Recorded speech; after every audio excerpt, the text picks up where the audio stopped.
Welcome to Inside Sim Racing. I'm Darren Ganji here with my good buddy Sean Cole. And today we have another rig review, but this time it's more like half a rig. It is about half a rig, and speaking of half a rig, we've probably only done about half as many half rig reviews as we have full rig reviews. Or wheel stands, what they're more commonly referred to as. Yeah, but we got to thank Leo from GT Omega for getting this one here for our review, and looks pretty good so far. Yeah, and some of you might say, well, that looks familiar. These guys have already reviewed that stand, and we did review a stand almost identical from the same manufacturer, or at least a company that was using the same manufacturer, and it was called the Apiga wheel stand, which I don't even think they're in business as a distributor anymore. I think they've just licensed it out to guys like GT Omega. But this thing has changed quite a bit since that review. It's been refined, that's for sure.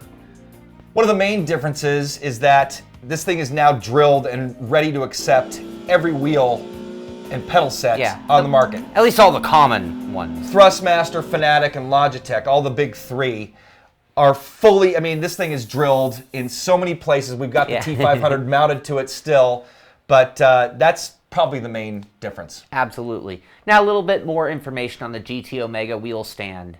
Comes in at $99.98 in British pounds, or about $145 in the US, not including shipping and handling. The stand offers a great solution for those who want to mount their wheel and pedals onto an ergonomic racing position, but they don't have the space for a full-size racing cockpit and need the storage option that the GT Omega offers. The unit folds up fast and reduces to a surprisingly small size, making it a real option for users that have limited floor space and storage room. So if this stuff sounded like the box cover stuff, it's because we took it right from GT Omega's website, which is pretty much our standard operating procedure now.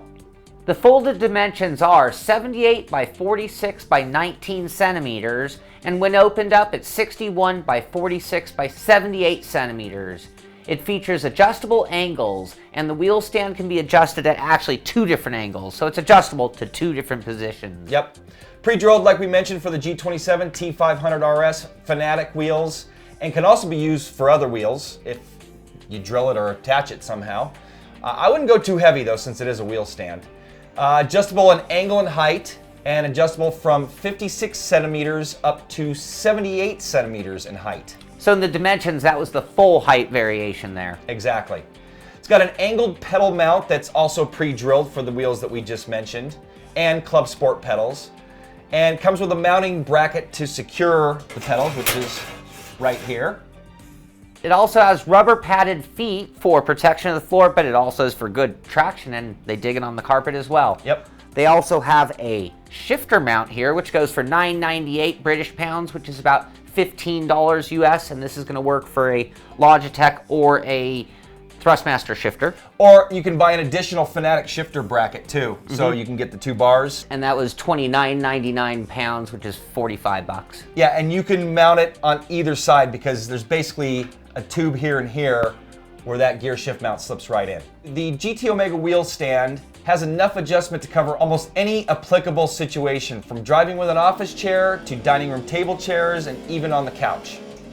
The GT Omega stand features a dual post, so not a center post, so it's called a twin spar design. And this style offers greater rigidity and improved access to the pedals themselves for heel and toe driving. I agree with that. Again, we're reading the box cover stuff here, or press release stuff. Constructed from steel box tubing, the unit is very solid and will last many years of hard use. It's also powder coated in gloss black paint, and the base comes with rubber grips like we mentioned. Assembling the wheel stand is really simple and fast. Simply undo the two bottom knobs and lift the twin spar section to the desired angle. There are two angle options that you can insert and retighten the knobs to lock them down. Lastly, just loosen up the knobs on the spars and you can adjust the height from there. Yeah, I'd say it was really easy I folded it up to bring it here, and it was real easy. I mean, unscrew here, drop it down, screw it back so it stays stable. And that's how easy it is to pack it away too. So if you are going to be putting it in the closet or whatever. I mean, this is the closed up size. Yeah. Minus the shifter, which is going to sit next to you. You're going to have the pedals mounted here. So definitely portable. We're going to get to that later. Now, what comes in the box? You basically get the stand here, not including the wheel, obviously. the shifter mount if you order that. And it comes with 6 M6 bolts, so you can mount all your wheel and pedals, shifter. So you're pretty Bam. much, yeah, bam, you're ready to go. So speaking of ready to go, that's everything for the box cover or stuff that was listed on GT Omega's website. When we come back, we're going to go over some different categories, put it on the rev scale, final thoughts, and we're out of here right after this.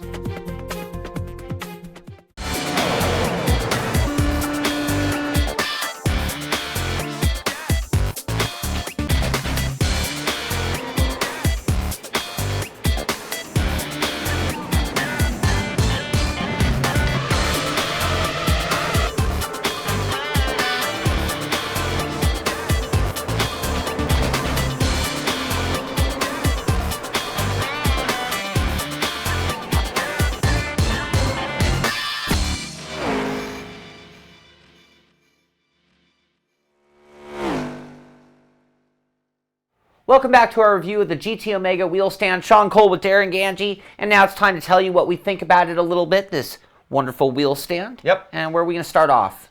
First thing we're going to start off with is the differences between this and the Apiga, which aren't, there's not that many differences. I think the design has changed a little bit, added a little more stability. You know, the addition of all the drilling for all the different wheel sets. That is a lot of holes. A lot of holes.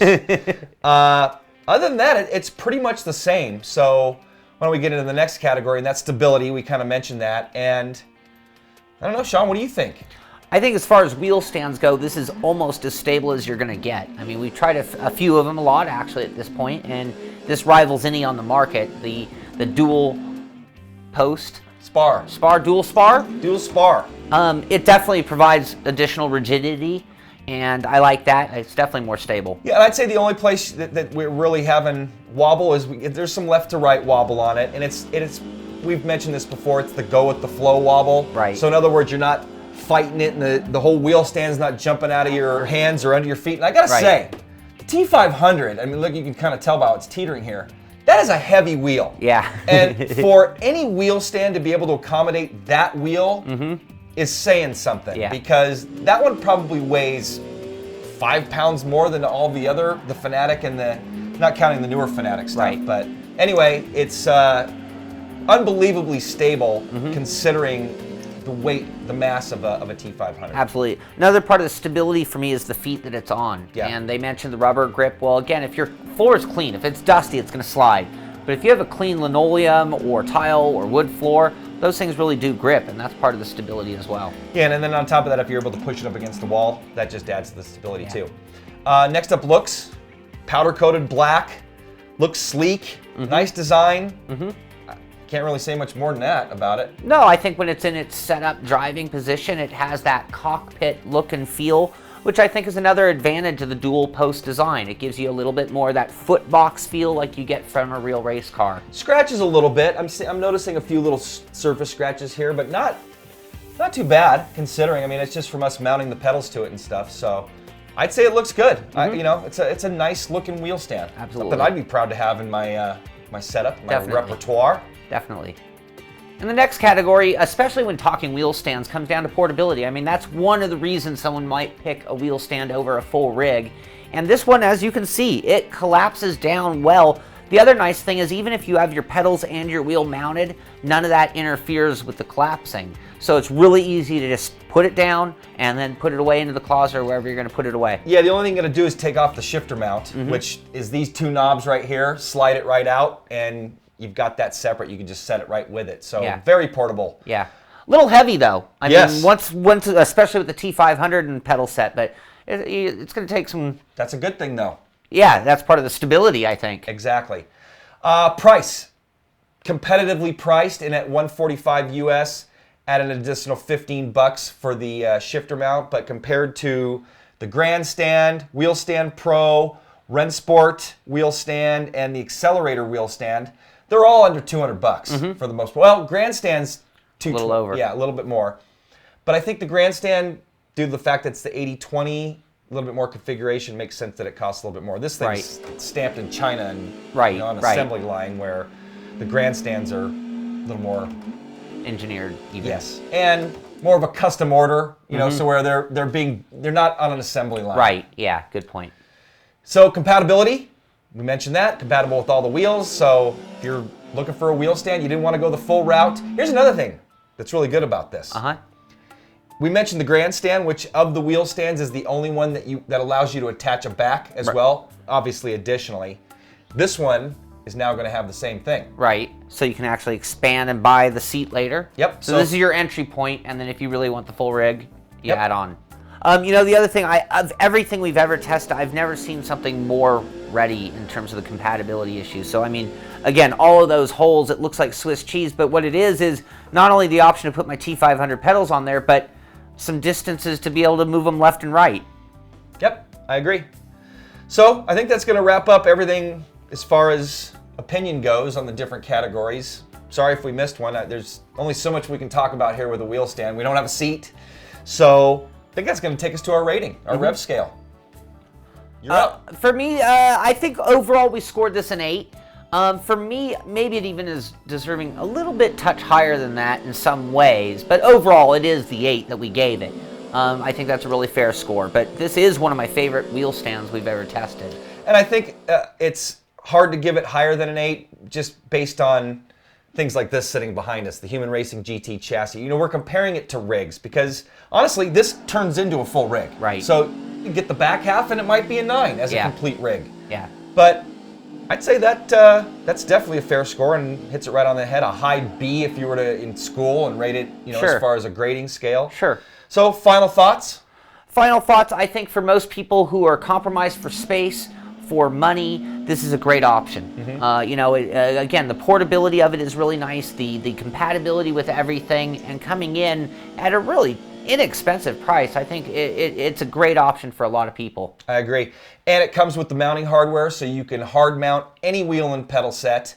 Any wheel and pedal set is compatible with it. So like Sean said, if you're looking to start on a budget and then expand, I don't think there's many options. This and the grandstand are really your only two options if you want to slowly build up your rig. Right. Well, another thing for me also is like looking at the other perspective. This might work as my second rig.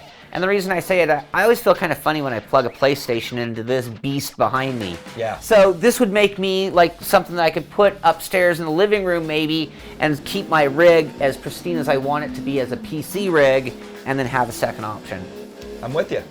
So that's going to wrap up our review on the GT Omega wheel stand. We'd like to thank, again, Leo for sending us this nice piece of sim racing art, I guess you could call it. I don't know about art. To me, it's all art. Yeah.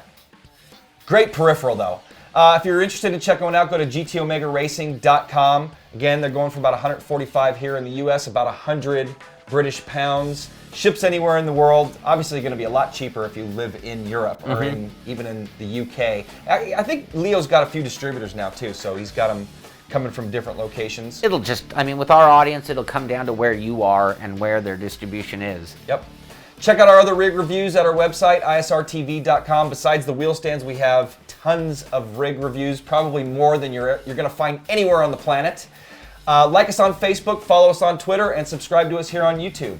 Hopefully you've enjoyed the show. For Sean Cole, I'm Darren Ganji. We'll see you guys next time.